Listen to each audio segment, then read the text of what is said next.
여러분, 우리는 정치를 어떻게 봐야 할까요? 그냥 내가 지지하는 정당을 열심히 응원하면 되는 걸까요? 아니면 그 뒤에 숨어 있는 더 깊은 구조를 봐야 할까요? 오늘은요, 혁명적 철학과 비혁명적 정치라는 텍스트를 통해서 정치를 아주 날카롭게 그리고 좀 논쟁적으로 분석하는 한 가지 관점을 같이 한번 살펴보려고 합니다. 이건 정말 근본적인 질문이죠. 오늘 우리가 들여다볼 이 텍스트는 이 질문에 대해서 어쩌면 좀 도발적으로 완벽하게 객관적인 분석이란 건 환상이다. 이렇게 답변을 시작합니다. 이게 대체 무슨 이야기일까요? 자, 그럼 본격적으로 한번 들어가 보죠. 이 분석의 출발점은요, 저자가 당파성과 과학성이라는 이 두 가지 키워드를 어떻게 연결하는지 이해하는 겁니다. 언뜻 보면 서로 안 맞는 말 같잖아요? 한번 보시죠. 첫 번째 파트, 당파적이면서도 과학적인 렌즈입니다. 저자는요, 정치 분석에 있어서 완벽한 중립이나 객관성은 사실상 불가능하다고 봐요. 그래서 차라리 자기 분석 기준이 뭔지 처음부터 딱 밝히고 시작하는 게 훨씬 더 정직하다고 주장하는 거죠. 저자는 바로 이 마르크스의 말을 인용하는데요.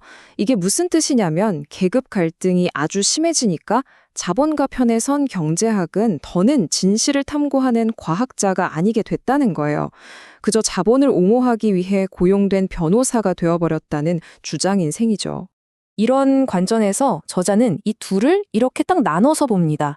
자본가의 당파성은 지금 이 상태를 유지하는 게 목표니까 진실을 가리게 되지만 노동자 계급은 역사를 진보시키는 역할을 맡고 있기 때문에 오히려 그들의 편에 서는 것이야말로 과학적 진실에 더 가까워질 수 있다는 정말 대담한 주장을 펼치고 있는 겁니다. 두 번째 파트, 토대와 상부 구조입니다. 그럼 저자가 말하는 그 과학적 분석의 핵심 이론은 뭘까요? 바로 이 텍스트 분석의 뼈대가 되는 역사적 유물론이라는 개념을 한번 들여다보겠습니다. 이 이론의 핵심은 생각보다 간단해요. 한 사회의 경제 구조, 그러니까 토대가 그 사회의 정치나 법, 문화 같은 상부 구조를 결정한다는 건데요. 마치 건물의 기초가 튼튼해야 그 위에 멋진 집을 지을 수 있는 것처럼 경제라는 기초가 사회의 다른 모든 것들을 만들어낸다고 보는 거죠. 바로 이런 관계인 겁니다. 공장이나 농지 같은 경제적 토대가 아래에 있고 그 위에 법원, 정부, 학교 같은 상부 구조가 세워지는 거죠. 저자는 사회를 분석하려면 바로 이 관계를 가장 먼저 봐야 한다고 이야기합니다. 자, 그런데 여기서 저자가 엥겔스의 말을 빌려서 아주 중요한 포인트를 하나 덧붙입니다. 이 관계가 경제가 모든 걸 결정하는 그런 단순한 일방통행이 될 때 아니라는 거예요. 상부 구조 역시 토대에 다시 영향을 미친다는 것이죠. 이게 아주 중요합니다. 이게 바로 모든 건 경제가 알아서 결정해 라는 식의 기계적인 해석, 즉 경제 결정론이라는 비판에 대한 핵심적인 반박입니다. 저자는 정치를 하고 사상을 만들고 또 투쟁하는 우리 인간의 행동이 역사를 만드는 데 정말 결정적인 역할을 한다고 강조하는 거예요. 상부 구조가 가만히 있는 게 아니라는 거죠. 그리고 바로 이 지점에서 저자가 레닌의 경제주의 비판을 가져옵니다. 경제주의라는 건 뭐냐면요, 임금 올려달라는 식의 경제 문제에만 너무 몰두한 나머지 더 큰 정치적, 사회적 투쟁을 놓치는 경향을 말하는데요. 한마디로 토대만 쳐다보다가 상부 구조에서의 싸움을 잊어버리는 오류를 지적하는 겁니다.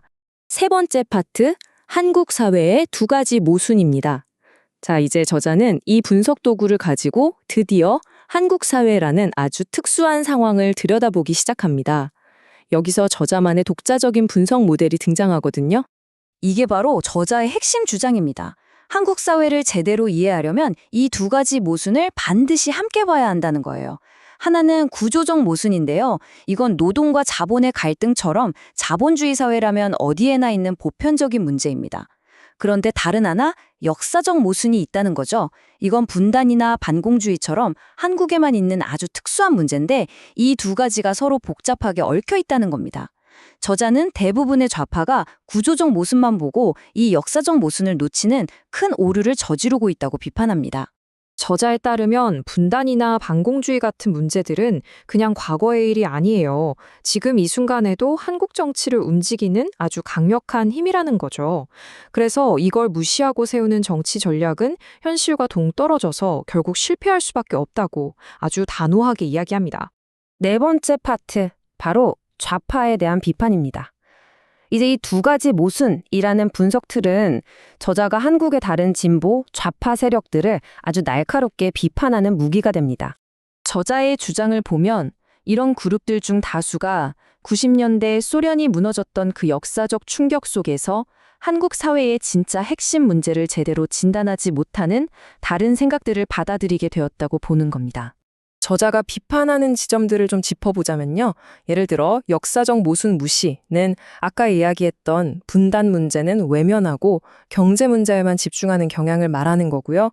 또 전이당 부정은 규율 있는 강력한 조직보다는 좀 느슨한 연대를 선호하는 태도를 비판하는 겁니다. 결국 이런 이념적이고 전략적인 차이들이 이 텍스트가 던지는 핵심적인 논쟁점이라고 할 수 있겠습니다. 저자의 관점에서 볼 때 특히 규율 있는 조직을 거부하고 아래로부터의 자발성만 강조하는 생각들이 있잖아요. 이런 것들은 결국 고도로 조직화된 자본주의 국가라는 거대한 벽 앞에서 스스로 힘을 약하게 만드는 결과만 낳는다고 비판하는 거죠. 자, 마지막 5번째, 저자의 결론입니다. 이 모든 분석을 거쳐서 저자가 최종적으로 내리는 결론은 과연 무엇일까요? 저자의 최종 결론은 결국 이겁니다. 자본주의라는 전 세계적인 문제와 분단이라는 한국만의 특수한 역사적 문제, 이 두 가지를 모두 해결하려는 노력이 하나로 합쳐져야만 진짜 변화로 갈 수 있다는 것이죠. 저자에게 둘 중 하나만 보는 정치는 불완전할 뿐이고 결국 실패할 수밖에 없는 겁니다. 이 텍스트는 결국 우리에게 이런 질문을 던지고 있습니다. 역사를 제대로 이해하는 것이 우리가 꿈꾸는 다른 미래를 만들 수 있게 할까? 과거를 어떻게 분석하느냐가 미래를 향한 우리의 발걸음을 결정한다는 아주 묵직한 메시지를 남기는 셈이죠. 여러분은 어떻게 생각하시나요? 네, 오늘 준비한 내용은 여기까지입니다. 함께 해주셔서 고맙습니다.